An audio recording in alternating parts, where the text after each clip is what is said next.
A carteira, Machado de Assis. De repente, Honório olhou para o chão e viu uma carteira. Abaixar-se, apanhá-la e guardá-la foi obra de alguns instantes. Ninguém o viu, salvo um homem que estava à porta de uma loja e que, sem o conhecer, disse-lhe, rindo: "Olhe, se não dá por ela, perdi-a de uma vez." "É verdade", concordou Honório, envergonhado. Para avaliar a oportunidade desta carteira, é preciso saber que Honório tem de pagar uma dívida amanhã, 400 e tantos mil réis, e a carteira trazia o bojo recheado. A dívida não parece grande para um homem da posição de Honório, que advoga, mas todas as quantias são grandes ou pequenas, segundo as circunstâncias, e as dele não podiam ser piores. Gastos de família excessivos, a princípio por servir a parentes e depois por agradar à mulher, que vivia aborrecida da solidão. Baile daqui, jantar dali, chapéus, leques, tanta coisa mais, que não havia remédio senão ir descontando o futuro. Endividou-se. Começou pelas contas de lojas e armazéns. Passou aos empréstimos. 200 a um, 300 a outro, 500 a outro, e tudo a crescer, e os bailes a darem-se, e os jantares a comerem-se, um turbilhão perpétuo, uma voragem. "Tu agora vai bem, não?" dizia-lhe ultimamente o Gustavo C., advogado e familiar da casa. "Agora vou", mentiu Honório. A verdade é que ia mal. Poucas causas de pequena monta e constituintes remissos. Por desgraça, perdera ultimamente um processo em que fundara grandes esperanças. Não só recebeu pouco, mas até parece que lhe tirou alguma coisa à reputação jurídica. Em todo caso, andavam mofinas nos jornais. Dona Amélia não sabia de nada. Ele não contava nada à mulher, bons ou maus negócios. Não contava nada a ninguém. Fingia-se tão alegre como se nadasse em um mar de prosperidades. Quando o Gustavo, que ia todas as noites à casa dele, dizia uma ou duas pilhérias, ele respondia com 3 ou 4.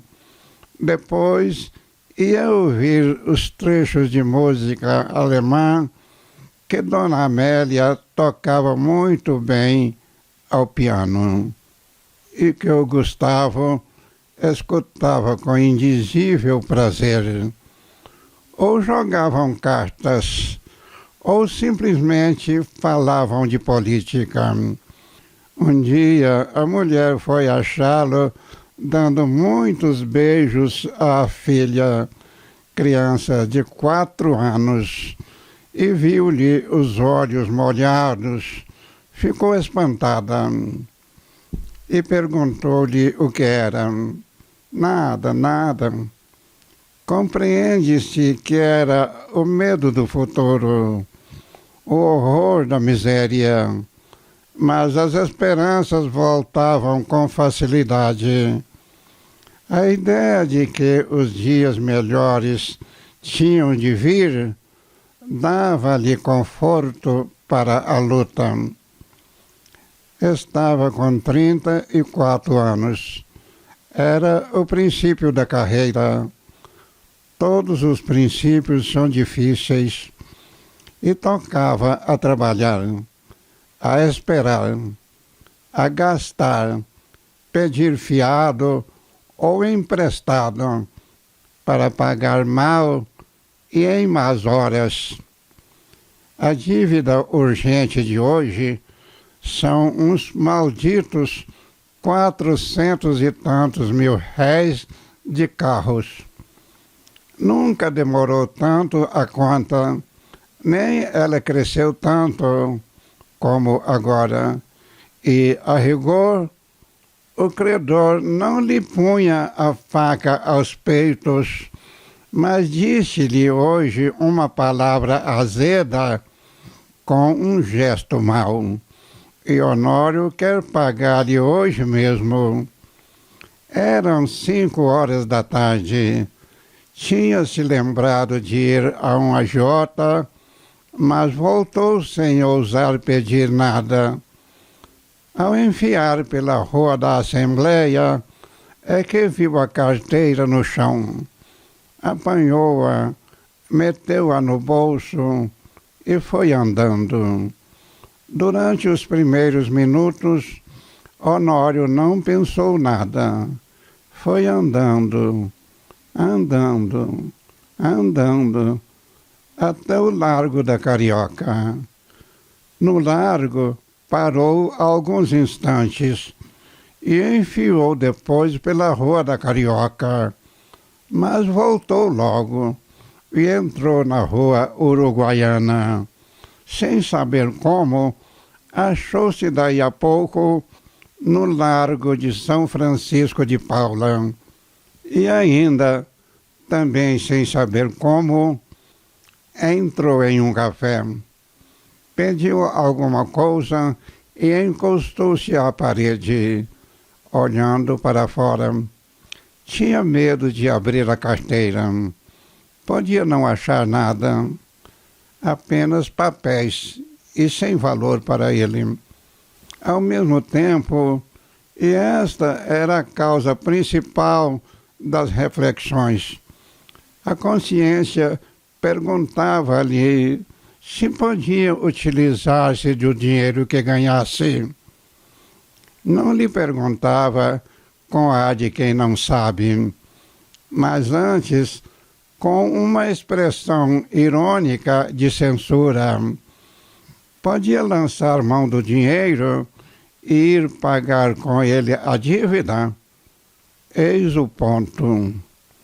A consciência acabou por lhe dizer que não podia, que devia levar a carteira à polícia ou anunciá-la. Mas tão depressa acabava de lhe dizer isto, vinham os apuros da ocasião e puxavam por ele e convidavam-no a ir pagar a cocheira. Chegavam mesmo a dizer-lhe que, se fosse ele que tivesse perdido, ninguém iria entregá-la. Insinuação que lhe deu ânimo. Tudo isso antes de abrir a carteira. Tirou-a do bolso, finalmente, mas com medo, quase às escondidas. Abriu-a e ficou trêmulo. Tinha dinheiro, muito dinheiro. Não contou, mas viu 2 notas de 200 mil réis, algumas de 50 e de 20. Calculou uns 700 mil réis ou mais, quando menos 600. Era a dívida paga. Eram menos algumas despesas urgentes. Honório teve tentações de fechar os olhos, correr à cocheira, pagar e depois de paga a dívida, adeus, reconciliar-se-ia consigo. Fechou a carteira e, com medo de a perder, tornou a guardá-la. Mas daí a pouco tirou-a outra vez, abriu-a com vontade de contar o dinheiro. Contar para quê? Era dele. Afinal, venceu-se e contou. Eram 730 mil réis. Honório teve um calafrio. Ninguém viu, ninguém soube. Podia ser um lance da fortuna, a sua boa sorte, um anjo. Honório teve pena de não crer nos anjos, mas porque não havia de crer neles. E voltava ao dinheiro, olhava, passava-o pelas mãos, depois resolvia o contrário, não usar do achado, restituí-lo. Restituí-lo a quem? Tratou de ver se havia na carteira algum sinal. Se houver um nome, uma indicação qualquer, não posso utilizar-me do dinheiro, pensou ele. Esquadrinhou os bolsos da carteira, achou cartas que não abriu, bilhetinhos dobrados que não leu, e por fim um cartão de visita. Leu o nome, era do Gustavo, mas então a carteira examinou-a por fora e pareceu-lhe efetivamente do amigo. Voltou ao interior. Achou mais 2 cartões, mais 3, mais 5. Não havia duvidar. Era dele. A descoberta entristeceu-o. Não podia ficar com o dinheiro sem praticar um ato ilícito e, naquele caso, doloroso ao seu coração, porque era em dano de um amigo. Todo o castelo levantado esborou-se como se fosse de cartas. Bebeu a última gota de café, sem reparar que estava frio. Saiu e só então reparou que era quase noite. Caminhou para casa. Parece que a necessidade ainda lhe deu uns 2 empurrões, mas ele resistiu. Paciência, disse ele consigo. Verei amanhã o que posso fazer. Chegando em casa, já ali achou o Gustavo, um pouco preocupado, e a própria dona Amélia o parecia também. Entrou rindo e perguntou ao amigo se lhe faltava alguma coisa. Nada. Nada? Por quê? Mete a mão no bolso. Não lhe falta nada? Falta minha carteira, disse o Gustavo, sem meter a mão no bolso. Sabe se alguém a achou? Achei-a eu, disse Honório, entregando-a. Gustavo pegou-a precipitadamente e olhou desconfiado para o amigo. Esse olhar foi para Honório como um golpe de estilete.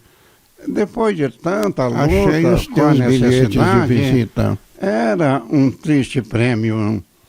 Sorriu amargamente e, como o outro lhe perguntasse onde a achara, deu-lhe as explicações precisas. Mas conheceste-a? Não. Honório deu 2 voltas e foi mudar de toilette para o jantar.